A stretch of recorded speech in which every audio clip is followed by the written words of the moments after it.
Ito pala ang kwento ng buhay ni Pugong Be a Hero, kaya hindi maiwanan ang Davao at ang mga kapatid nating katutubo. Pinuntahan nga si Pugong Be a Hero sa kanyang tahanan, ng Net25 TV, para sa isang interview. Si Pugong Be a Hero pala ay pang-anim sa 9 na magkapatid. Sabi pa niya mahirap din ang buhay nila noong sila ay mga bata pa. Magsasaka ang kanyang ama, at sabi pa niya pag nakaani halos pangbayad lang ng mga nauutang nilang patubuan. Hirap sila sa kanilang buhay, kaya ganun na lang kababaw ang luha niya, sa mga katutubo na halos walang makain. Sa mga nag-aaral na halos walang makain bago pumasok sa paaralan, at baon.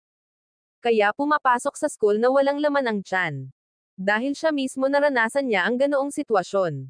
Kaya mahal na mahal niya ang mga katutubo, at hindi lang mga katutubo ang mga natulungan niya.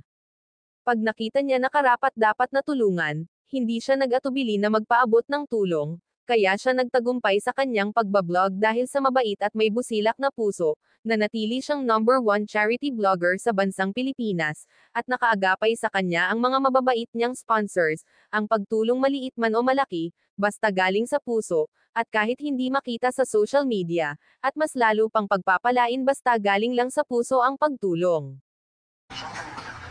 So, dikit-dikit eh. So, dumating sa point na nag-stop ako sa pag-aaral. At the age of 18, nagtrabaho na ako. Naging boy, naging nag-aalaga ng aso, nag-aalaga ng mga manok sa farm, naging carpenter sa Divisoria dahil meron ng gym, nag-gym na ng mga sapatos, kung saan-saan tinitigil. So, yun yung parang naging ano namin na tayo sa hirap eh. So, parang nalilito na talaga ako sa content na tinatakbo nung vlog ko. Pinag-try ko, oh God, dahil mo ako yun sa tama. Ano ba yung talagang gusto mo para sa akin? So, sa paglalakad ko, doon ko siya nakikita. Dito ako din nila. Tapos, kaya nung pandemic naisip ko na kaagad, ito talaga yung para sa akin. Katutubong lumad. So, nasa mga remote area sila. So, napakahirap puntahan ng tulong. Napakahirap yung risk din kasi. So, alam naman natin pag sinabi natin Mindanao. So, tumatak sa isip ko na one day, babalik ako sa inyo. So, sila yung walang-wala.